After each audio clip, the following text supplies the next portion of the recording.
Welcome, everyone. Good evening from Boston.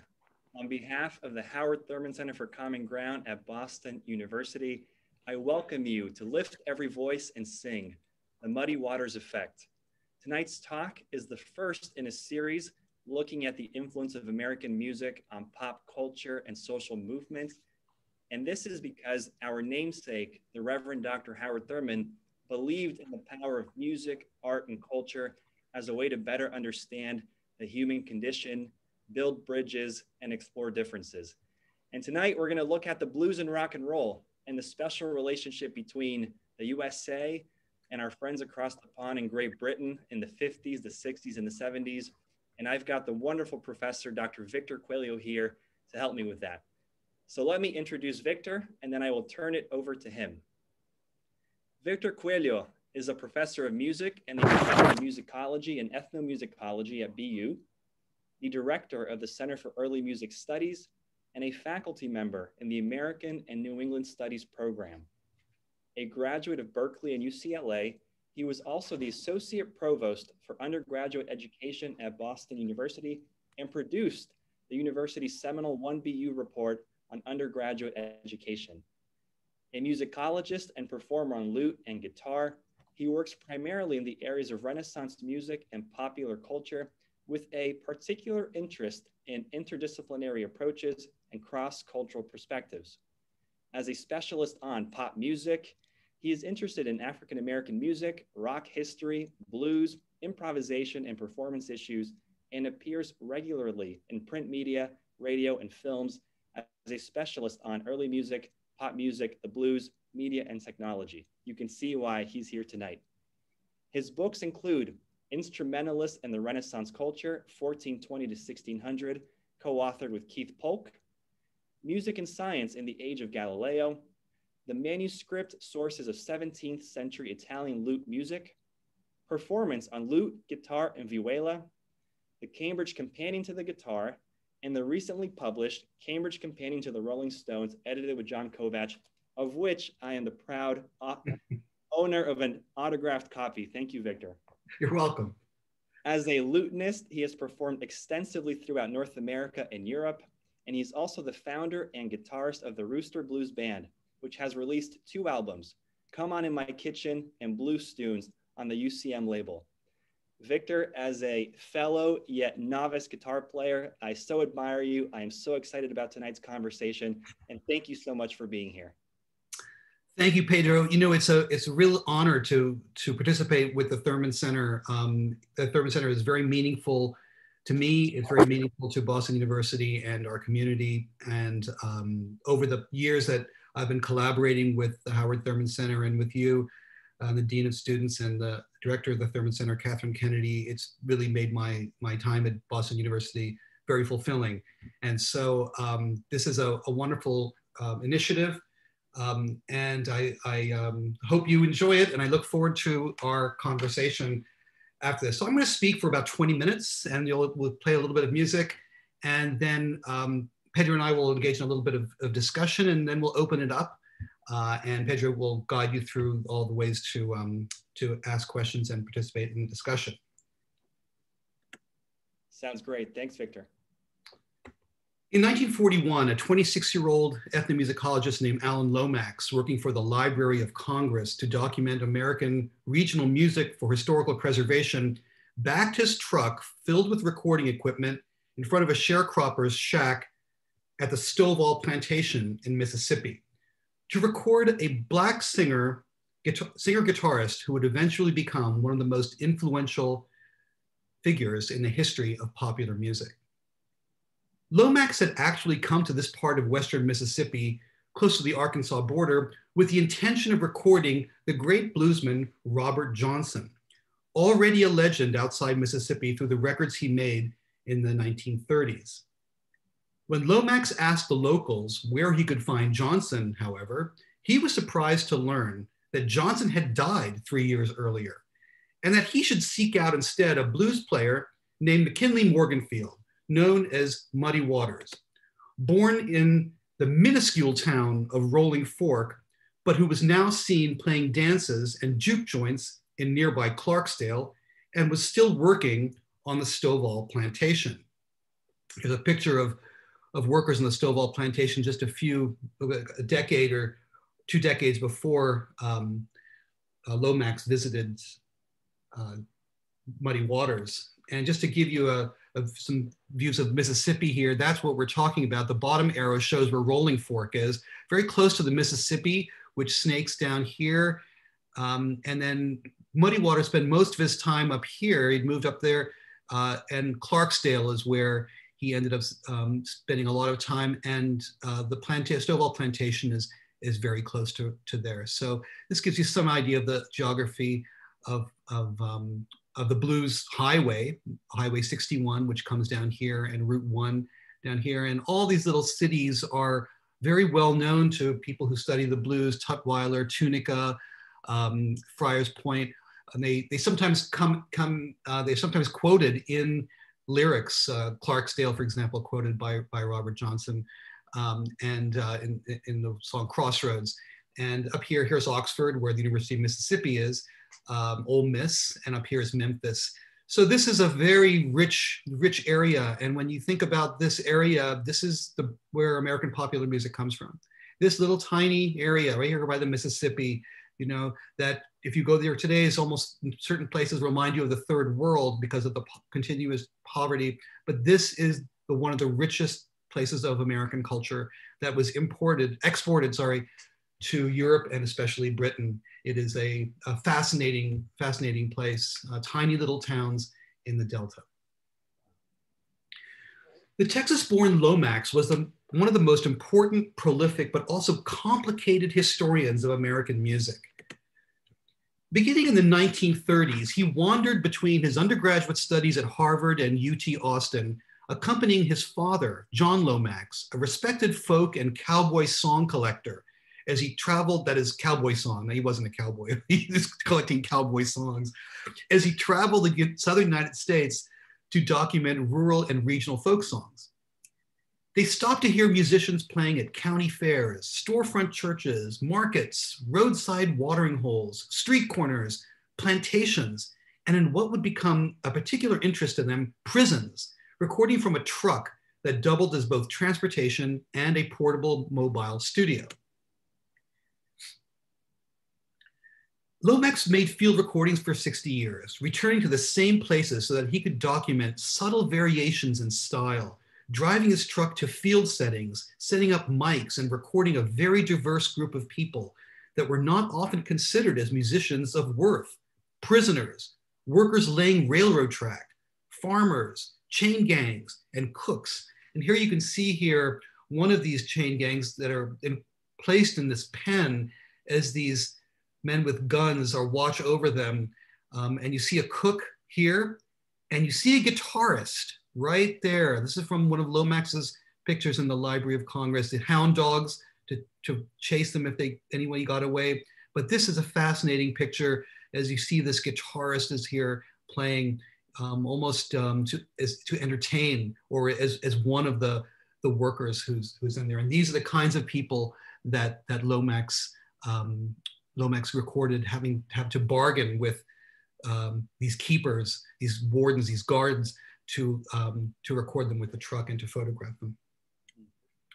Lomax found these musicians as he went further through the deeply segregated South, documenting their music and lives on thousands of tapes and records, and after 1950, in photographs. Given the huge expansion of the recording industry in the 1940s, Lomax was sensitive to the issues of traditional American music being mass commercialized. His field recordings captured American blues and folk traditions in a dying, segregated, and withered state. And in many ways, he was largely responsible for the revival of these genres and bringing many important musicians out of the shadows. Besides Muddy Waters, these include the famous Leadbelly, who Lomax and his father had first recorded while the 12-string guitar player was incarcerated in the Angola prison in Louisiana. Other musicians first recorded or documented by Alan Lomax include Mississippi Fred McDowell, Woody Guthrie, Jelly Roll Morton, and Pete Seeger. And included among the approximately 18,000 recordings that he and his father made are the first versions of standards like Home on the Range, sung first by a Black worker at a San Antonio bar. The earliest version of House of the Rising Sun, a song about a brothel that was sung to them by a Kentucky teenager named Georgia Turner in 1937 and made into a huge hit by the Animals, Joan Baez, and others. And Leadbelly's Goodnight Irene, later made into a smash hit by the Weavers in 1950 that launched the folk music revival, as well as his songs Midnight Special and Where Did You Sleep Last Night, recorded decades later by Creedence Clearwater Revival and Nirvana, respectively. His noble underlying belief was to document American musical traditions in their original settings, undisturbed by the emerging commercial industry of race records. Of his many published works, Lomax's most famous book is The Land Where the Blues Began, a hybrid text that is a history of the blues through a memoir of field notes, firsthand observation and analysis, and a historical account of the music within the context of a personally conflicted story about the American South, balancing its prejudices with its deep musical soul. It includes a full account of his 1941 and 1942 recording sessions with Muddy Waters, along with interviews he did with him about his music, the background to his songs, and his upbringing. Some of these recordings were put out on LP in 1966, with the complete recordings from both sessions, along with the interviews, released by Chess in 1993 as Muddy Waters' The Complete Plantation Recordings. These are not just historic recordings. These are riveting performances that show the earliest stage of Muddy's power of singing the blues, along with his characteristic and unique slide guitar playing. Lomax only began to use photography as documentary evidence in 1950, so we don't have any visual testimony to the 1941 recordings. But we do have an early photo of Muddy from the 1942 session, taken by another source that shows him along with fiddle player Henry's son Sims, who plays on some of the tracks that Muddy recorded with Lomax. So here they are sitting on the porch, and this is the same porch that was originally here outside of Muddy Waters' Stovall Plantation shack. This is where Muddy lived on the plantation. You can see the same thin door here, and you can see, I'm not sure you can see it very carefully, but on the, you can see the wood paneling here on the outside.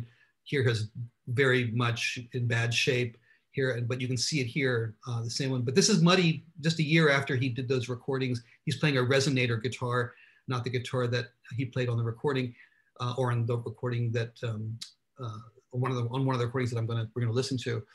This plantation house is no longer in the original setting. It's been moved to the Delta Blues Museum in Clarksdale, and it's become an open exhibit where you can walk in, etc.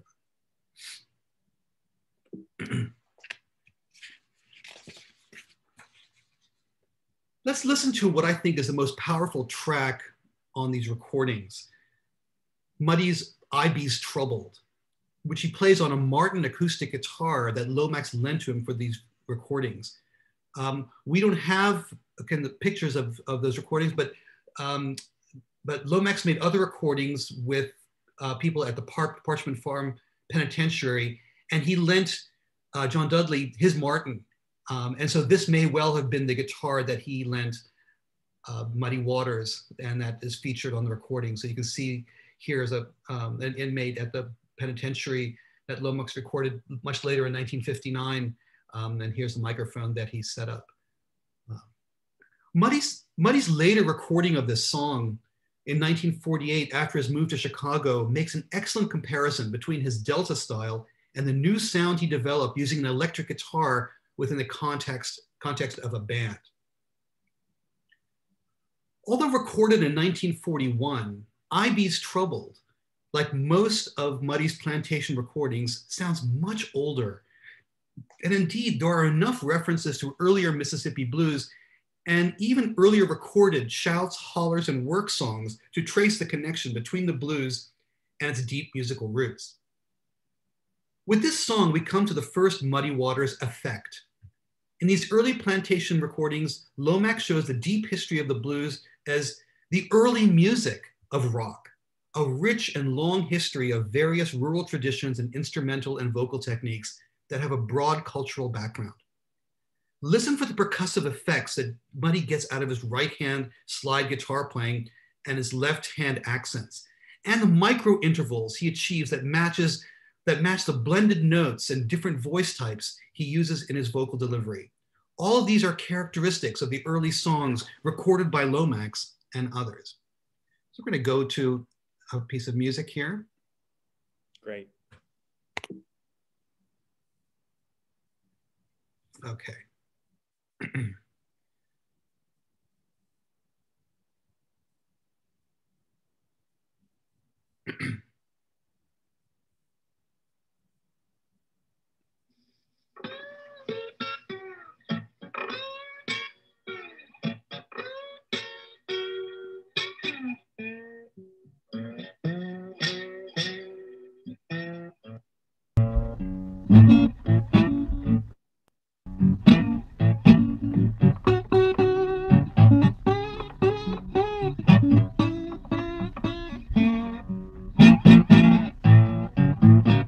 Well, I feel in my like I feel today. I'm gonna pack my suitcase and make my gift. When I'm troubled, I'm alright.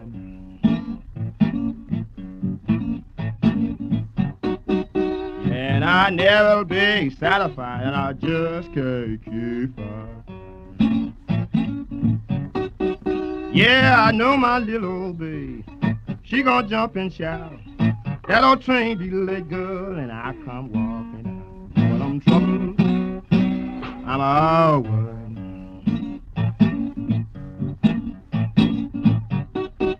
Yeah, and I never be satisfied, and I just can't keep up. Yeah, I know somebody sure been talking to you. I don't need no telling, girl, I can watch the way you do. When I be troubled, I be alright.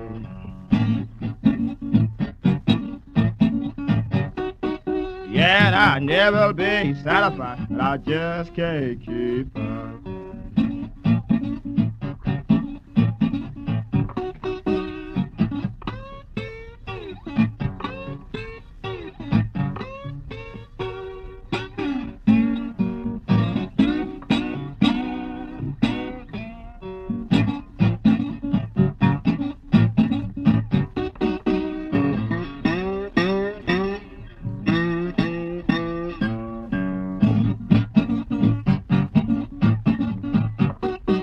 Yeah, now goodbye, babe. Got no more to say. Just like I've been telling you, girl, you gonna have to need my help. But I'm troubled, I'm alright.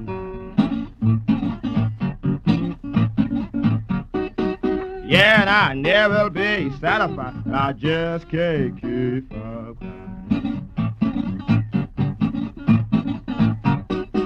Yeah, my baby, she quit me. Seemed like mama was dead. I got railroad gal and she drove it to my head. I be troubled, I be alright.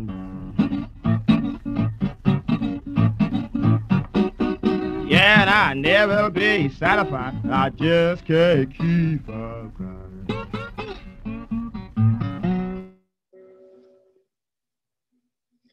All right. Great song there. Let me go back to our screen here.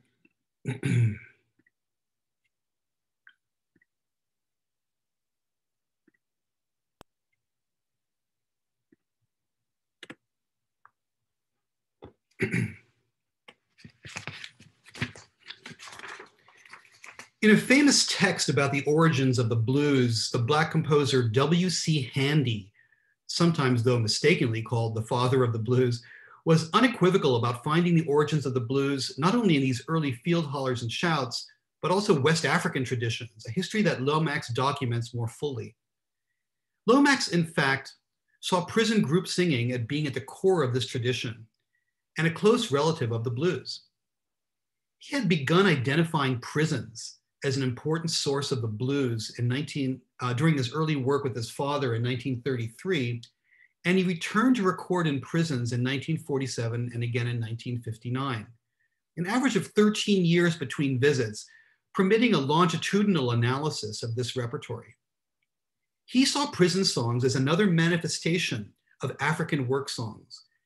His historical narrative, while based on actual observation and on field recording, is nevertheless dramatized into a human struggle made for the movies. Quote, while rivers of sweat poured down, these trenchant melodies flamed up out of the passionate struggle with nature and resounded in the cruel southern heavens, he wrote. Quote, in them, the African slave, transformed into steel-driving John Henry, put the Bill of Rights into one phrase, a man ain't nothing but a man.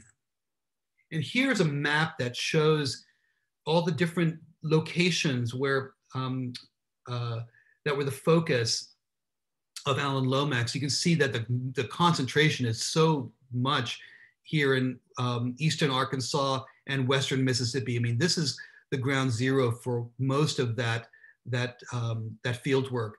And all this Como and all these places. Here's Memphis. This is where the Parchman Farm is down here. You can see, and then as you move down the Mississippi, there are some others. There's Angola Prison where he recorded Lead Belly, and then the Mississippi fans out into the Gulf of Mexico down here. But you can see he also was in New York. That's where he recorded, in Washington, D.C., where he recorded Jelly Roll Morton. New York, where he recorded Woody Guthrie. And so these are all also very important places too, all the way down here to, to southern Florida and as far north as Chicago. As he developed a comparative analysis of this music by studying these songs against other field recordings he'd made, including the plantation recordings he made of Muddy Waters, he began to develop a history of this music. This communal song, born in Africa and transported to America by slaves, finally began to decline under the sharecropping farm system, but it continued to flourish in the penitentiaries of the South until they were integrated and reformed in the 1960s. Thus, prisons, by virtue of their insularity and segregation, incubated many aspects of West African song into the 20th century.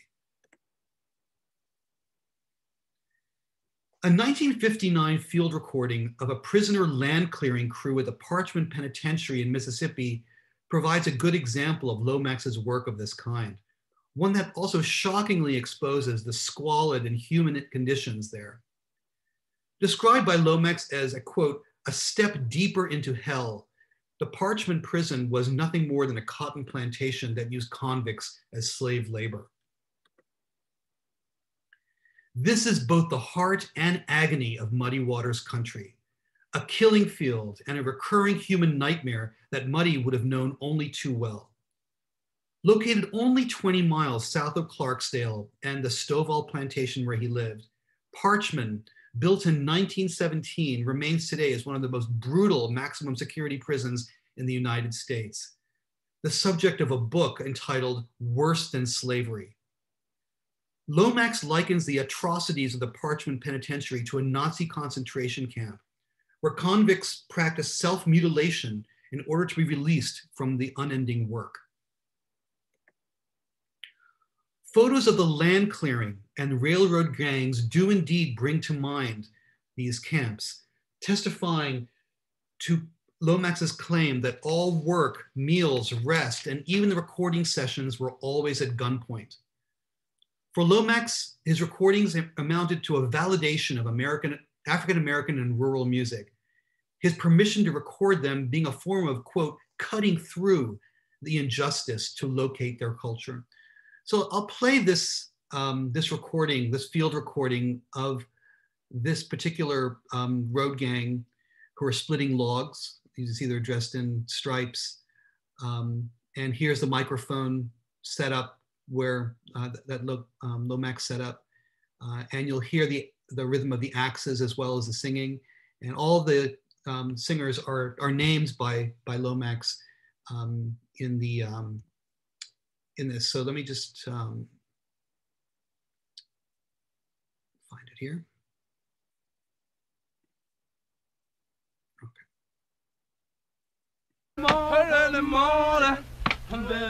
There we go.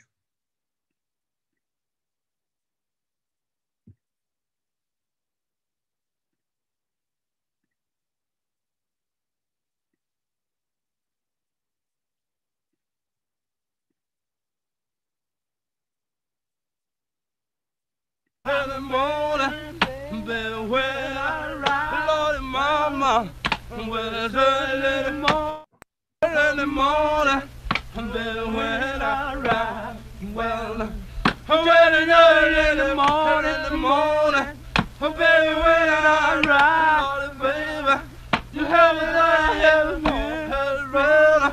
around my right side, well, around my right side, Lordy, baby, around my right side, Lordy, sugar, when I have a mirror around my right side, well, the Lord, mother, well, the Lord, sugar, well, the Lord, Rosa, well, the Lord, yeah, well, I heard you never told her, he told her dirty lie, baby.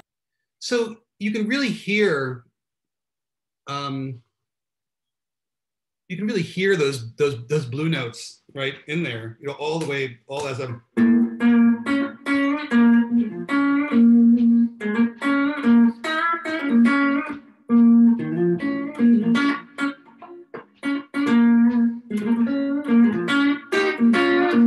Right, all those, right, those classic blues notes, bended notes are all right there in these prison songs. All right, let's go back.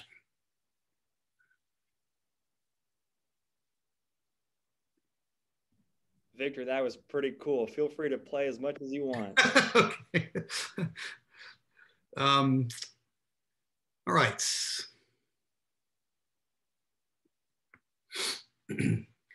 Lomax saw his work, let me go up to there. Lomax saw his work as dedicated to promoting cultural equity, a phrase that translates as the respectful recognition, safeguarding, and revitalization of vernacular repertories. And indeed, the prison songs, along with the thousands of folk, blues, jazz, and country songs he recorded, demonstrate his quest for authenticity, so that his musical instruments were captured on record in their original unfiltered state. On the other hand, there are some detractors to Lomax's approach, including to Muddy Waters. To some musicologists, Lomax comes across as a classic so-called white knight, the somewhat critical term sometimes used to describe those dedicated to rescuing cultures and placing primacy on the purity of their native idioms, rather than accept the inevitable transformation of these cultures that would follow as a result of modernization and changing demographics. Another criticism of Lomax's work concerns the way the recordings were curated themselves. Although he focused on documenting American musical traditions in their original settings, Lomax's recording technique prioritized the best versions, not the ones that came the most naturally or typically. In many cases, for example, in his recordings of Leadbelly and certainly his recordings of Muddy, the artists were asked to repeat songs in order to capture versions that were rendered more fluidly or flawlessly, or where the singing was aesthetically preferable. Here, the field recording crosses over into the category of the art object. And indeed, though he was working for the Library of Congress, Lomax released records, he promoted concerts, and he took a cut. In 1943, Muddy Waters left Stovall for Chicago. And when they moved the Muddy Waters house to the Delta Blues Museum, they put up a marker where the house once stood. So if you can imagine that shack that I showed a few slides before, imagine that right here. This is where Lomax found him, on this little intersection out there in the Stovall plantation. This is where that house was. In 1943, Muddy Waters left Stovall for Chicago, and here we come to Muddy's second effect, his transformation of Delta blues to the electric sound of Chicago blues, and the recasting of improvised rural blues stories into public and commercial songs.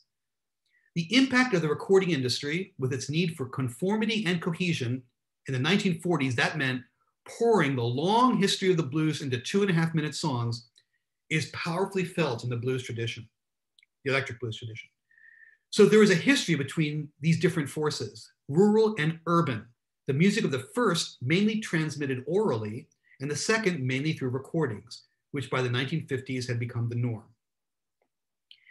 In 1948, Muddy re-recorded I Be's Troubled, shedding the rural dialect in the title for the more urban title of I Can't Be Satisfied. Having arrived in Chicago and now playing noisy clubs, his sound changed radically and permanently. Muddy bought an amplifier and first mounted a pickup on his Gretsch acoustic guitar. This is the instrument that he used for I Can't Be Satisfied. Not the actual instrument, but it's an exact instrument as this. If you wanted to buy it, this instrument's going for $4,500 and it's out of stock, so you can't buy it anyway. But it's a 1940s Gretsch Synchromatic, so it's about as close as you can get to what Muddy had. It may well be the guitar. Other changes followed. We are on the right, sorry, on the right is Muddy's famous Telecaster, the red Telecaster that he got in the 1950s. And that was on display recently in New York at a wonderful exhibit of equipment called Play It Loud.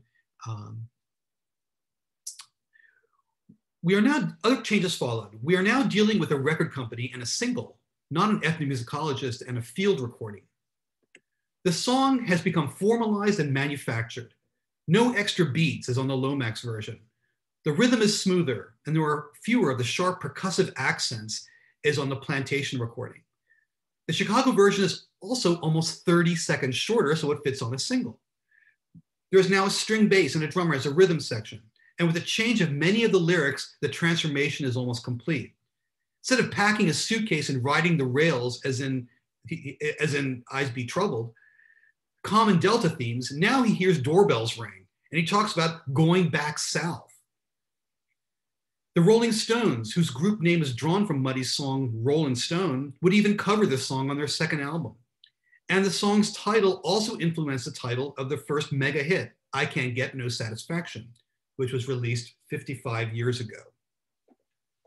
Let's go to this song now.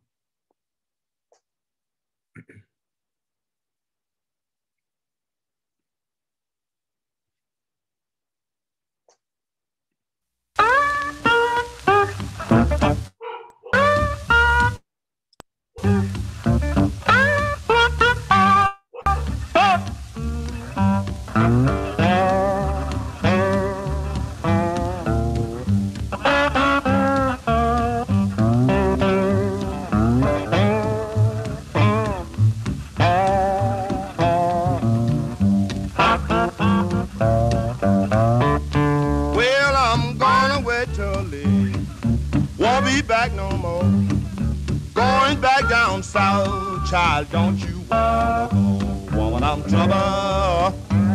I be all good mine. Well, babe, I just can't be satisfied, and I just can't keep on. Well, I feel like snapping, pistol in your face. I'm gonna let some graveyard lord be her resting place. Woman, I'm trouble, I be all wood mine. Well, baby, I can't never be satisfied, and I just can't keep on. Baby.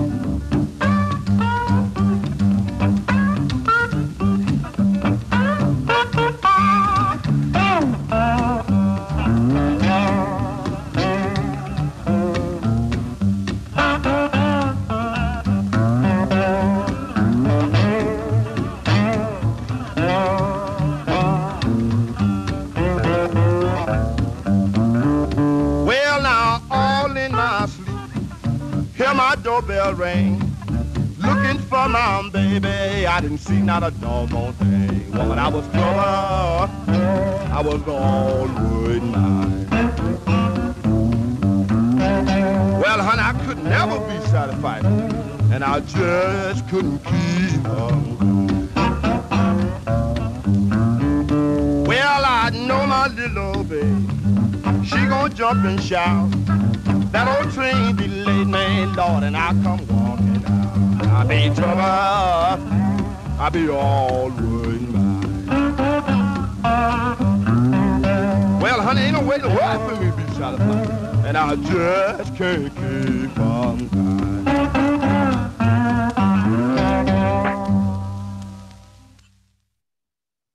Okay.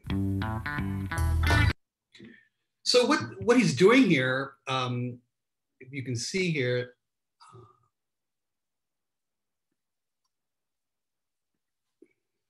you know, just like in the earlier one, he's playing with a slide on his finger, and he's in G tuning, right? So the guitar is tuned in G.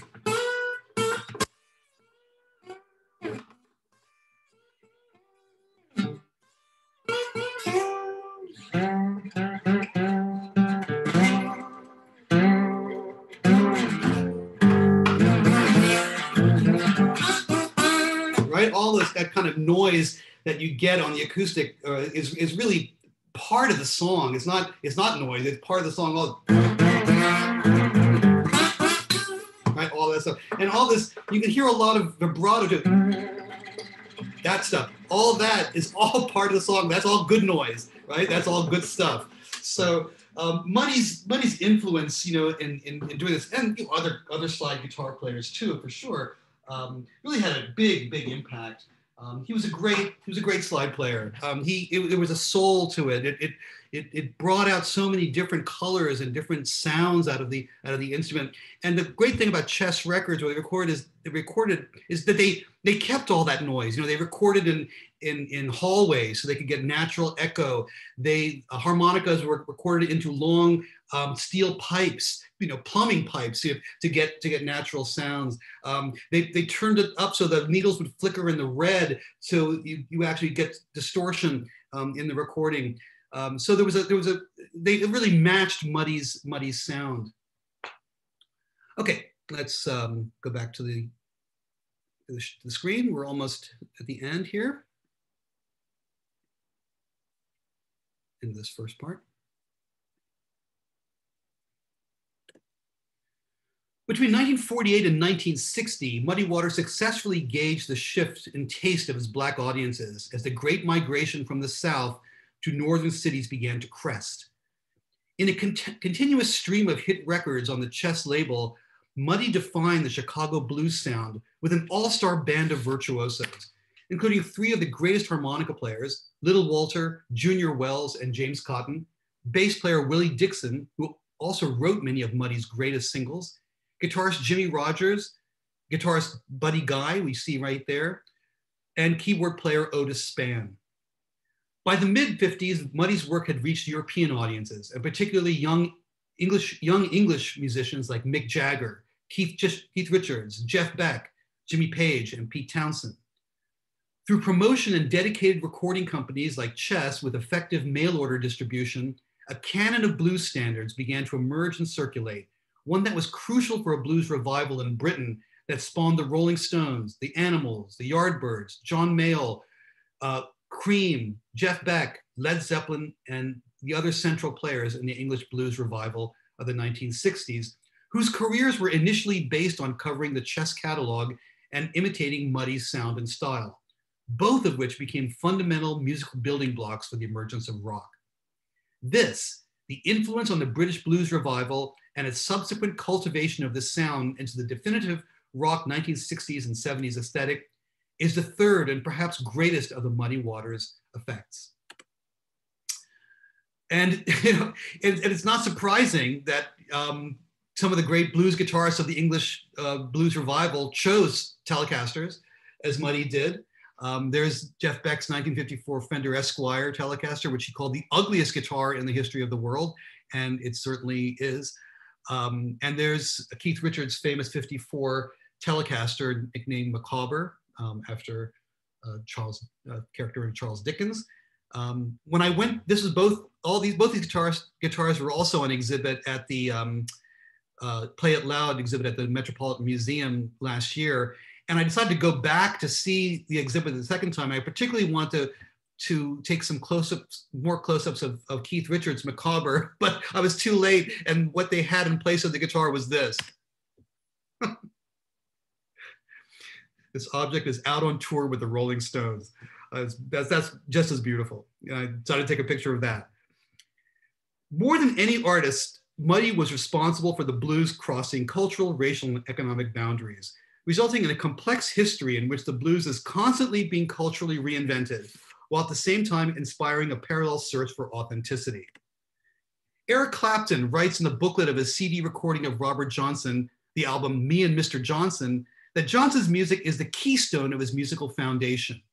His music is like my oldest friend, always in the back of my head and on the horizon. It is the finest music I've ever heard. I've always trusted its purity, and I always will. These words are profound and meaningful. What is interesting is how both Robert Johnson and Muddy Waters live culturally in a vastly different age now, transforming what was a regional race style that was already out of fashion in its own time into a global enterprise whose appeal transcends both musical fashion and discussions about musical worth. With Muddy Waters, the blues is simultaneously both authentic and modern. They are devoid of commercial value, and at the same time, they are valuable commodities. As a cornerstone of American popular music, the songs of Muddy Waters have been incorporated deeply and firmly into rock, lending to it a distinct authenticity and a geographic dialect that are important determinants of style and intent. On the one hand, the adoption of a muddy string bend, the use of a particular scale, a conscious duplication of a previous song or riff is something immediate of the moment. On the other hand, these critical elements that are repeated and imitated by every blues rock musician opens the door to past cultures, techniques, and regions. Thank you. Thank you, Victor. That was awesome. I also had the chance to see the Play It Loud exhibit last summer, and it really was wonderful. I loved there was Eddie Van Halen's gear and setup, and rest in peace, Eddie, but there was also that video with Keith talking about his setup and whether he painted his Les Paul because of some divine inspiration, but no, really, it was LSD, it was great.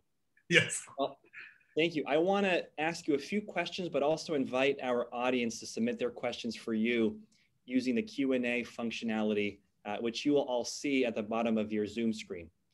But Victor, let me start with this. Blues is not necessarily a jolly, cheerful genre.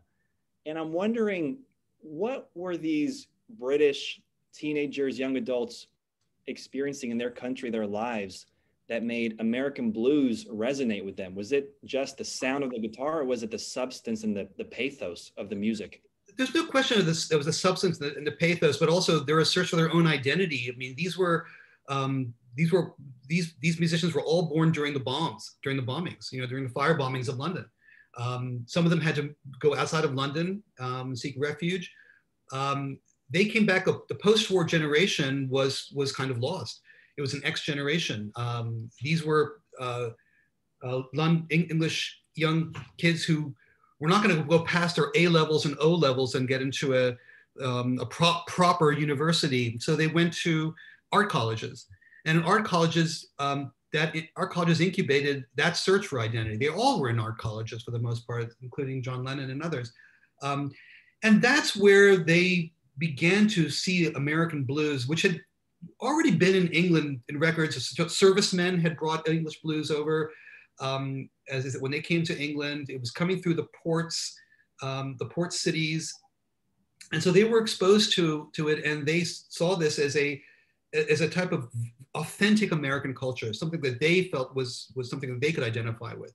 There were also, American blues also had a lot of gender associations, a lot of gender power relationships in the lyrics, which for most of the male English musicians were something that was they were very attracted to. And a lot of Pete Townshend's lyrics of in the early part of his career, they're all about masculinity. They're all about who am I? You know, do I need to get a tattoo to be a man? Do I need to get a haircut to be a man? Do I need to do something? How do I be a man?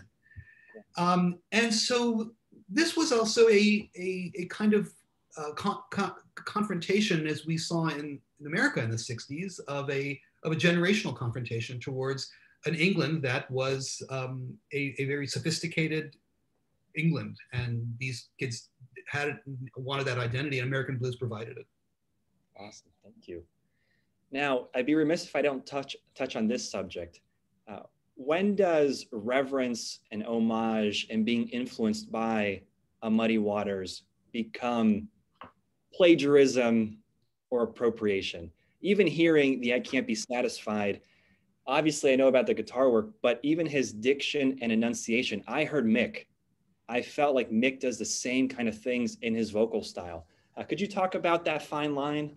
Yeah, I mean, copyright law does not, contains very limited rights. It's been changed a lot now, and we have more precedents about copyright law. But there's no question that the intellectual property, if you like, of bluesmen like Muddy Waters and many, many others were taken away and were stolen. And intellectual property can be a lot of things. Now, the question is whether intellectual property, covers things like this. I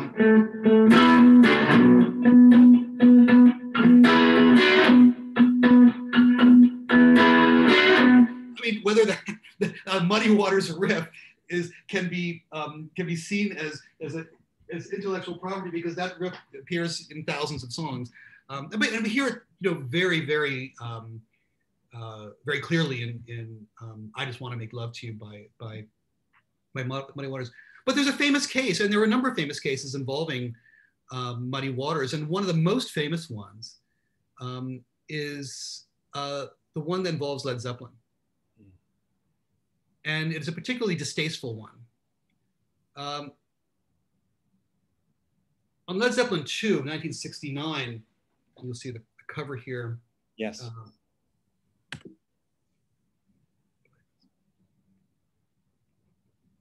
There's Zeppelin right here in the middle. You turn over the album. This is from my album. The back has a list of songs, and it has a list of who the composers of the songs are, right there. And there you see that the song "Whole Lotta Love" is by Jimmy Page, Robert Plant, John Paul Jones, and John Bonham, all four of them. Mm-hmm. Now, the problem about "Whole Lotta Love" is that it is directly based on a Muddy Waters song called "You Need Love." And Led Zeppelin did this a number of times. There are songs by many other blues artists that they don't attribute the song to. One of them also, the Lemon Song, has a quote from Robert Johnson. And there are a number of others. Here's the lyrics of Muddy Waters' "You Need Love" and the lyrics of "Whole Lotta Love" on the right. Now, what I've done is I've color-coded these so that the green matches the green on both sides, the blue matches the blue, and the pink matches the pink. And so you can see here, you've got yearning, I got burning, and here's I've been yearning, right? Baby, way down inside, away, way down inside. Woman, you need love, you've got to give me some love, right? I'm gonna give you my love. All those things, way down, maybe way down inside again, comes back. Maybe you need cooling, way down inside. So there's so many concordances, so many actual quotes, but the song itself too is very close in many ways too. Let me just play a little bit of this.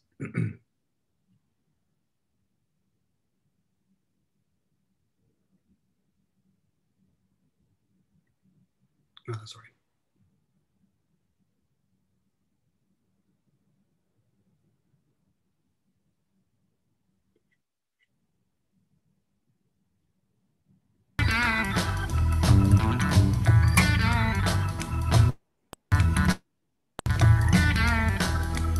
Got yarning right funny. Baby, you look so sweet and cunning. Baby, way down inside, woman, you need love. Woman, you need love. You got to have some love. I'm gonna give you some love. I know you need love. Just got to have love.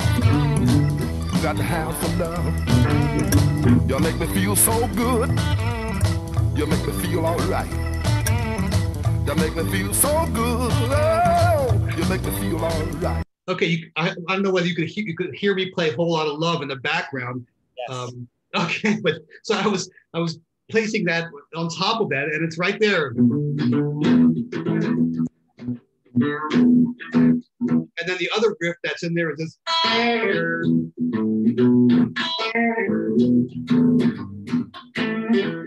Hey, this Telecaster is starting to sound like Muddy's guitar a little bit. So that's great. Okay, let me get out of the out of that. Anyway, I think you can see the point here.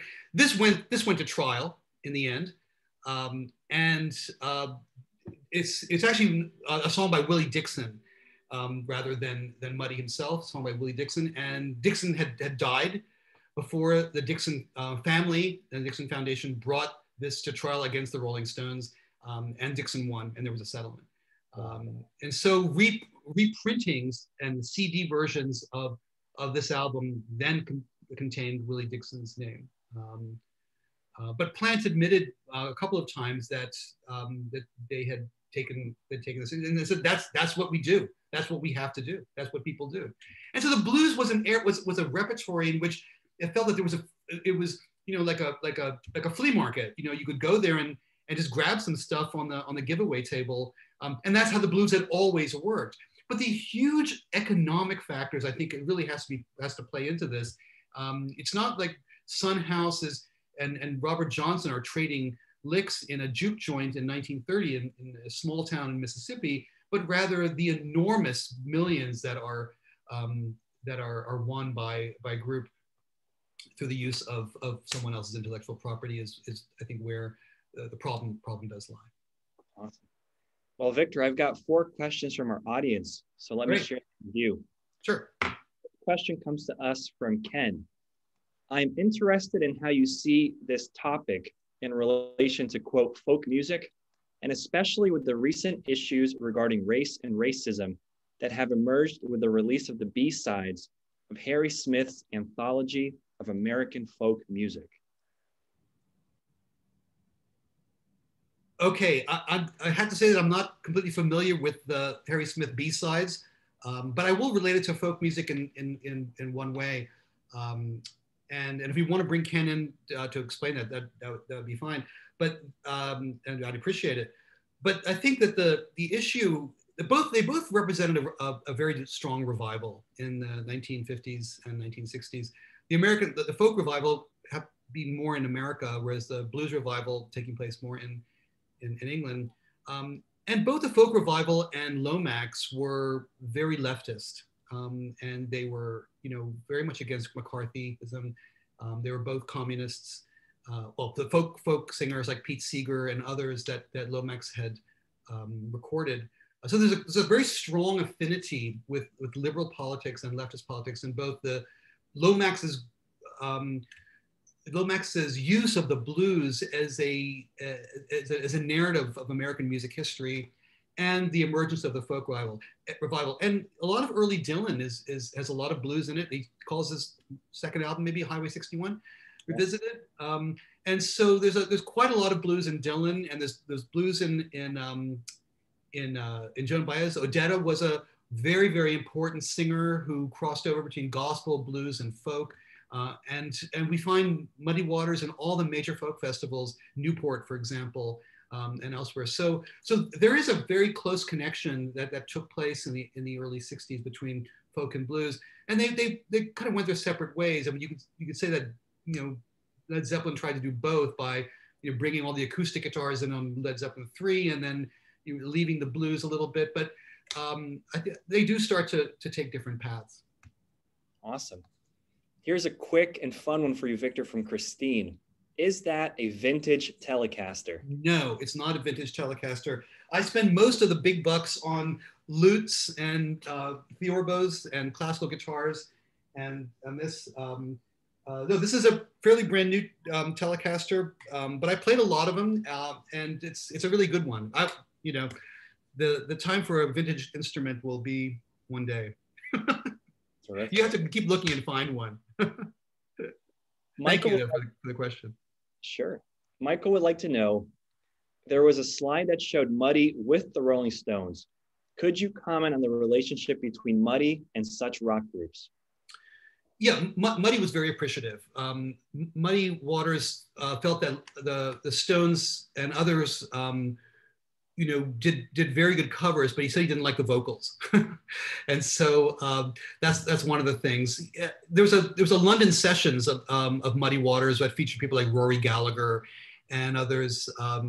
The Stones went on stage with him at the Checkerbox Lounge in Buddy Guy's Club in 1981, and they did a whole long set with Muddy Waters, and they both were clearly enjoying themselves. They, you know, Muddy Waters opened for them. They did tours. The Stones, I think, the one thing about the Stones, and I think it's become a very big question now, and it wasn't so much then, is the mimicking of the Black voice. And it is something that, you know, we start talking about more and more. It doesn't come up in Muddy's own commentary about the Stones. And it doesn't come up in Buddy Guy's or anything like that, but early Stones, and even Stones in the early 70s, you find Mick, you know, mimicking all these blues artists, including Muddy Waters, as well as Otis Redding and others. And so it's something that's not exclusive to Mick, but it is an area that is more problematized now than ever. In a sense of it appearing to be a kind of vocal blackface. Yeah. Wow. Let me combine these two questions. Maria wants to know, are there any current musicians that play guitar or sing in a way inspired by the blues? But also, Dimitri wants to know, do you think there will be another blues revival done in a more modern way? So talking about the present of blues and maybe the younger generation from the Stones and Led Zeppelin era. Well, sure. I mean, I think that, you know, Jack White and the White Stripes, there was a big wig blues worlds and a big kind of blues influence that kept it going for a very long time. You have people like Derek Trucks and Susan Tedeschi, who, you know, are touring 200 days of the year playing blues. And I have one small video I think we can show also that's actually quite nice of them both. We find a lot of R&B is what I would say is there's more R&B now, rhythm and blues. That beautiful combination that we find starting in about 1964 with Aretha, 65 with Aretha Franklin and others. That I think is a genre that we see very much out in a lot of current music. And you find a lot of these blues, you know, bended notes and things like that in hip hop. So the blues continues to be reinvented. And there was another big blues revival, you know, in the 1980s with Stevie Ray Vaughan and Robert Cray and a lot of other people like that who were touring and still, you know, continue with that. But the blues did move a little bit corporate in those days, in those years, and you know, it got out of the clubs a little bit as blues clubs started to close down more and more. It was more and more difficult. You know, B.B. King's is no longer active, and so that also kind of closing the curtain down. But I'm really impressed when I teach the blues course about how knowledgeable people are about blues.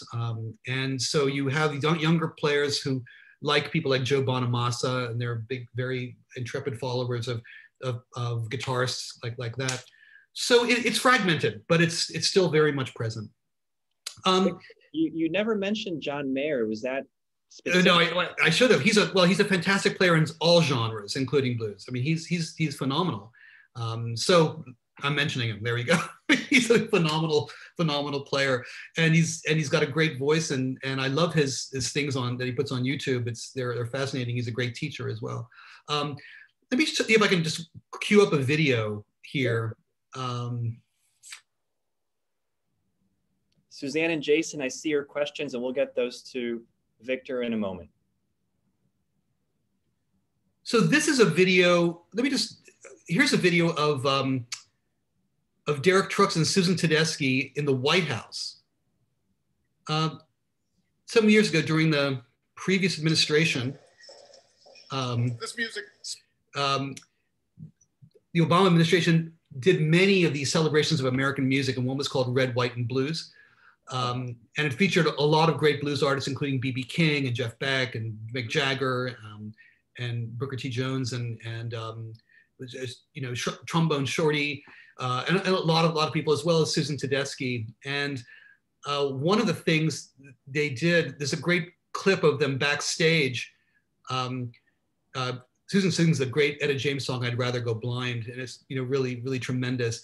But it's beautiful they have some backstage footage here. And here's a backstage footage of Derek Trucks and Susan Tedeschi. And Susan's a Bostonian. And they do, just as a warm up, they do Muddy Waters' Rollin' and Tumblin'. Here we go. Thanks to something universal. Both joy and pain, triumph and sorrow. The blues gets all of that, sometimes with just one lyric or one note.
Now you can hear Derek Trucks doing those things that Muddy was doing, those beautiful accents and chuck, those things, and the very, very big vibrato that he does.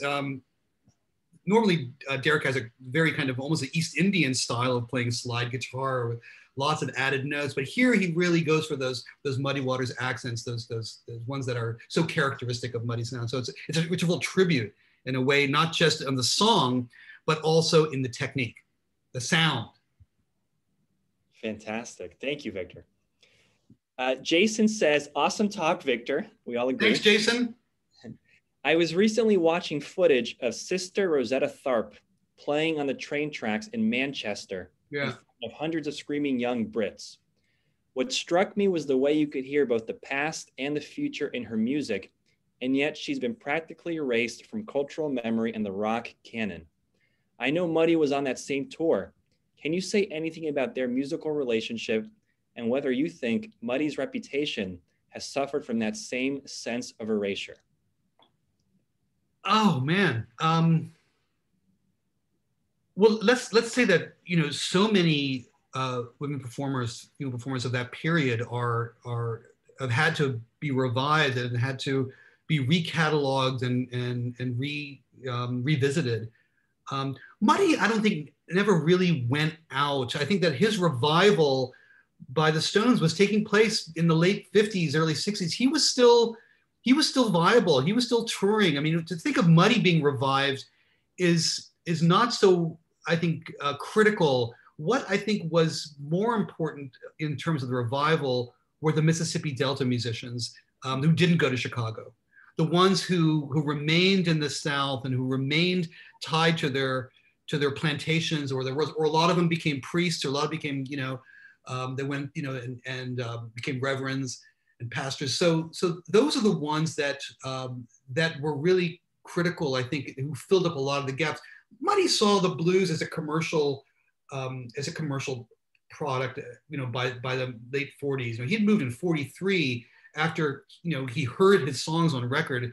And by 48, he's already recording, I Can't Be Satisfied. And by the 50s, he's got that great band and he's touring. I mean, it was in the 50s when I think he says, I only drink champagne now, right? That's all I do. I only drink champagne.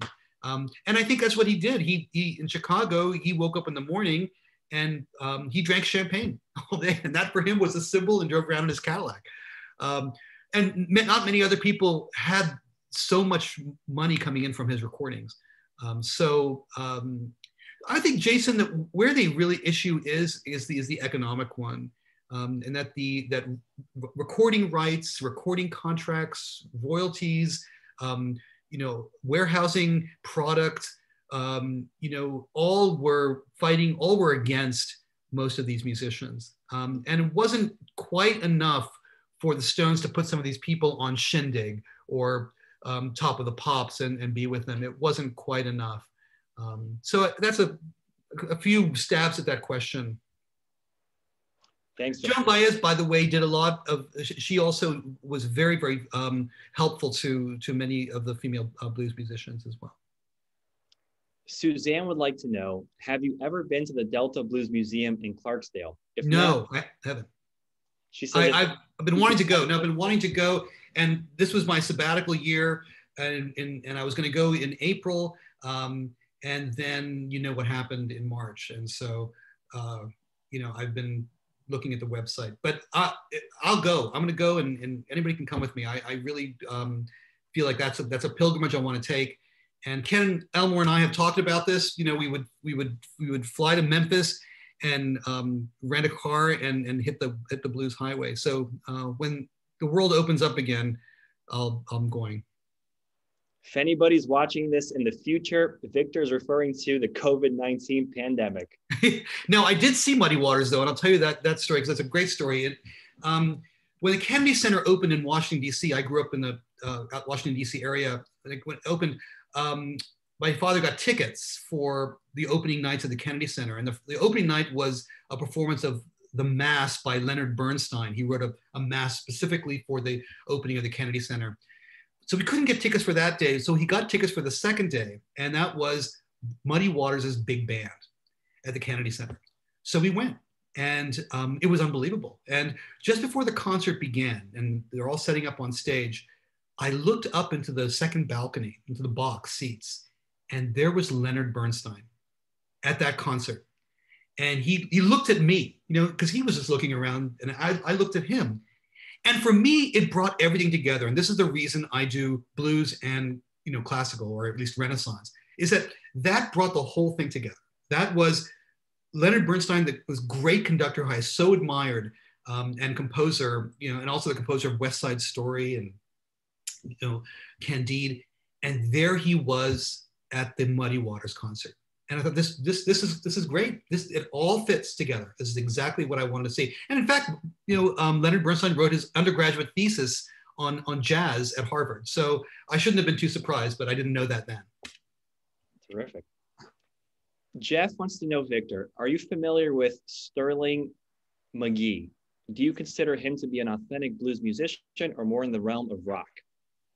You guys are going to kill me because I'm going to say I'm familiar with the name, but not familiar with the music. No problem. I'm sorry. I suck. No problem at all. And I'm going to be honest, Victor, this is coming here from my dad. Hi, Dad. He's wondering if you can talk about the Rolling Stones in Muscle Shoals, that recording studio, and why they went there. They wanted to try to get that sound that so many of those artists got at Muscle Shoals, and in the end they did get some of that sound. I mean, it's in Muscle Shoals where they probably wrote their most beautiful country song ever,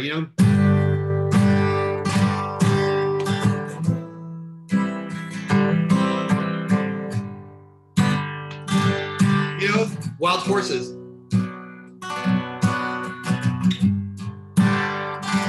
Right, there's that. And I think you also get in Muscle Shoals that great R&B song,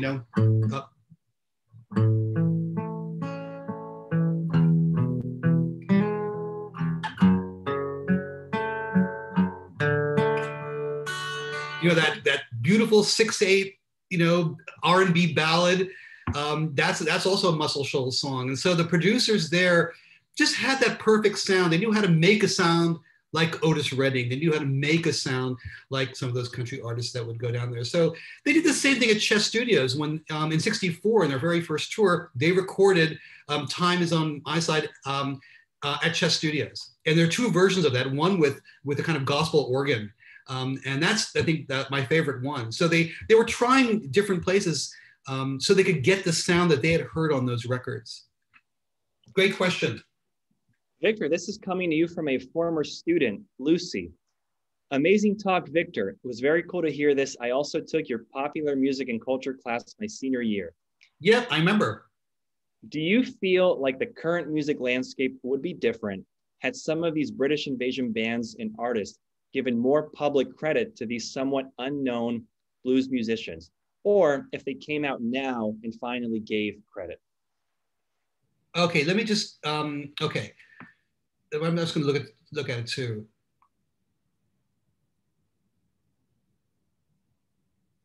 Yes, I absolutely do think, that would be, I think that what Lomax was talking about, this equity, cultural equity, that's a big answer. It's very difficult to really write about rock music anymore without being highly critical of the way that influences have been either submerged or not vocalized as strongly.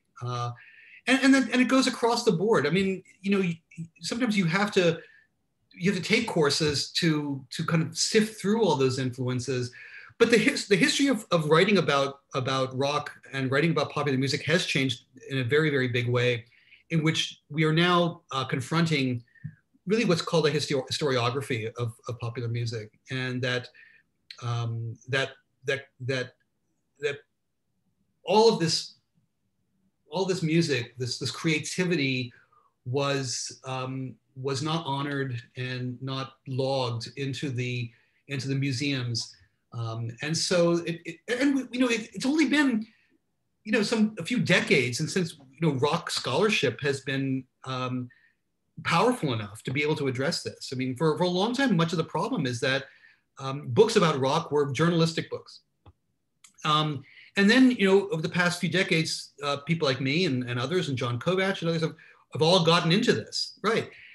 Which infuriates the journalists because they feel like we're now in they're taking away their territory, because we're actually confronting some of these issues. We're looking at gender, we're looking at race, we're looking at intellectual property, and we're looking at the whole economic instability of the operation, the economic imbalance of the operation, and when you have influencers and those who are influenced. So and these people, these are the guys who get and women who get free tickets too. They get backstage passes. They get to eat at the buffet. You know, they get tons of merch. And so they think that that's what we want as musicologists going, that's not what we want. I don't care about merch and I don't care about free tickets. I do want to address exactly the problem, Lucy, that you're talking about though. And that's what we're trying to do. Victor, in looking at USA, Great Britain, blues and rock, give me your take on two American figures, Chuck Berry and Elvis. What role did they play? Well, Chuck Berry is seminal. I mean, there's no question that, I mean, that whole repertoire of songs and that whole repertoire of riffs is, you know, it's something that every guitarist knew.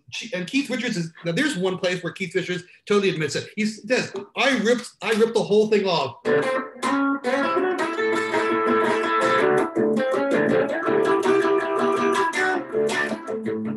Right? He said, I ripped every single one off of Chuck's things. But Chuck Berry was a person that formed the fundamental canon of the rock riff and of the rock sound. But he knew that he didn't get what he deserved. He knew that very well. He knew that every single one of those riffs made Keith Richards and the Stones multimillionaires. And he was still driving around in his Cadillac, asking to be paid before the gig, so he couldn't even want to afford to have his own band travel with him. He picked up a band every single place he went. It's all very well documented in Hail, Hail, Rock and Roll. The animosity really between Chuck Berry by the time the 70s and 80s rolled around, and looking at this huge generation of young British guitarists and British musicians who had taken his music. I mean, how much money did Chuck Berry make when the Rolling Stones went on tour? Throughout the 70s, the 60s and 70s, you know, 1/3 of their live shows were Chuck Berry numbers. You know, it's on Get Your Yayas Out. They do 2 Chuck Berry numbers there, Carol and there's another one. And so how much money did he get from that? How much money did he get from Alvin Lee and 10 Years After at Woodstock, you know, throwing in a few lines of Chuck Berry songs in I'm Going Home? How much money did he get of that? I mean, that's these days, that's enough to get stuff.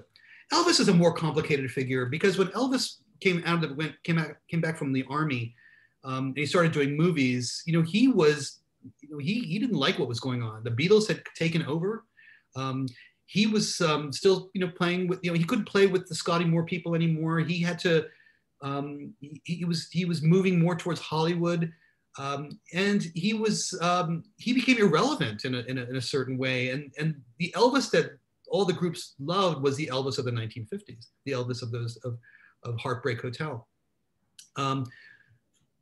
So he had to reinvent himself. And in 1968, he staged a return where he wears black leather and he brings his old band together and they run through all these songs sitting around in a circle, playing acoustic and drumming on guitar cases and trying to recreate that 50s sound, and as a way for him to get his audience back. But it was unsuccessful. And then he went into the Vegas thing. The problem also with Elvis for me is a racial one. You know, he took so much from the other side of the track, is what we call it. You know, he grew up in Memphis. You know, he's born wearing Tunica, and then he grows up in he grows up in Memphis. I mean, which is the most segregated city in the United States. But it was also where, you know, Stax Records was, and where there was so much black music, and it's all very clear in Elvis's early songs and what he covered. And he was influenced by gospel, R&B, and gospel and blues, you know, and country. But you don't see black musicians in his band.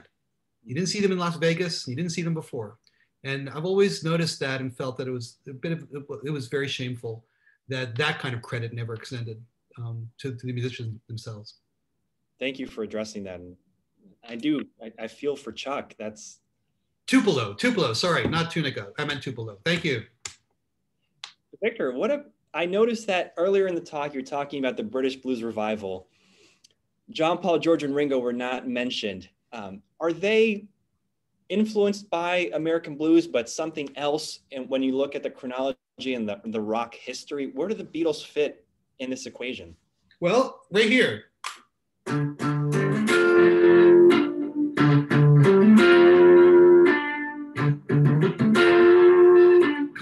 is a straight blues. I mean, really, I mean, it's right.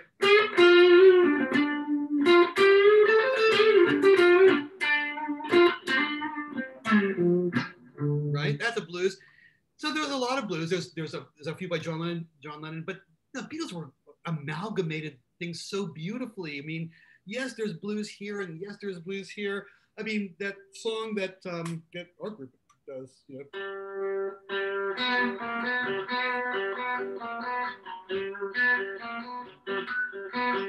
That's just a blues. More R&B. Yeah. That's the background.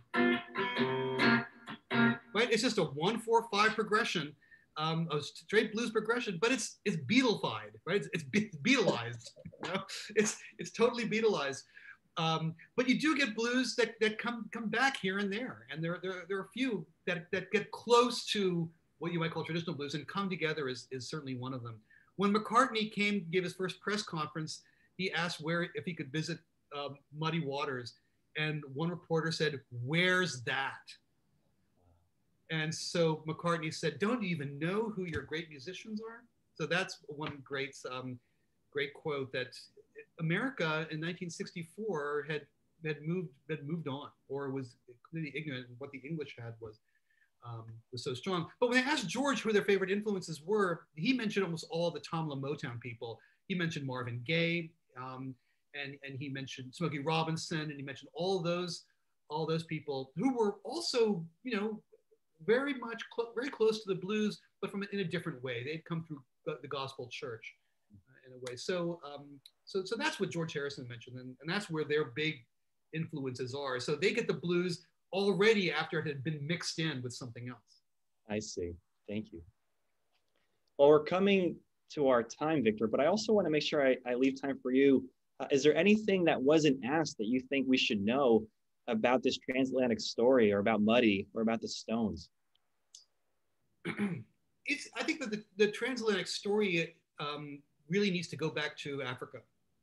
And you know what happened in the 60s and 70s is that a lot of African guitarists, particularly those in Mali and Congo, and in South Africa, like people like Johnny Clegg and others, they were tremendous blues players. And what we have here, and this story hasn't quite been written, although Ry Cooder has done a little bit of it, and Bonnie Raitt has done a little bit too, is that you know, at the distant origin of blues, as I mentioned earlier, are these hollers and shouts that go back into West African, according to Lomax and many others, ethnomusicologists, go back to West African traditions that were brought to America. And then we have this huge generation of African guitar players. I mean, these virtuosos like Ali Fakar Touré and the Vieux Touré, these guys who are playing with this, you know, index finger technique, and they're tremendous blues artists. You know, they're incorporating American blues into them. So we find this recycling. You know, here's this material that's coming over, you know, by oppressed people in the 19th century, and then it goes back into Africa through the spread of American blues, right? Muddy Waters records being bought and listened to, and then influencing this new generation of African electric players. And then it comes back in a new way to America. And so that's a fantastic and fascinating circulation, global circulation of blues.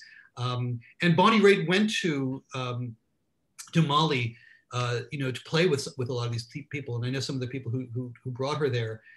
So there are a number of great connections there. And that's what I would say. That's where I think when you think of it globally, that story is still being written. Victor, thank you so much. It was honestly a joy to talk with you tonight, to ask you these questions, hear you play, and learn about this relationship between blues and rock and USA and the Brits. And on behalf of the Thurman Center, we're honestly humbled and proud that you are the one to kick off Lift Every Voice and Sing. We're going to be back this semester for those who are in academia, but in the coming months and weeks, looking at also disco music and LGBTQ issues. Got to talk about rock and roll and anti-war protests in the 60s, looking at hip hop as well. So be on the lookout from the Thurman Center for these upcoming panels. But Victor, this has been my dream program for many years, and I can't tell you how happy and grateful I am. So thank you. Thank you, Pedro. Listen, for me, it's always a pleasure to do stuff with the Thurman Center, and especially with you. You're a great player as well. And I'm just glad to be able to do it. Thanks everyone for all the questions. And just remember to go and vote, you know. Right, won't get fooled again. That's all I'm going to say. And Victor, where can folks, if they want to pick up the Cambridge Companion to the Rolling Stones, where's the best vendor to do that? Amazon. Terrific.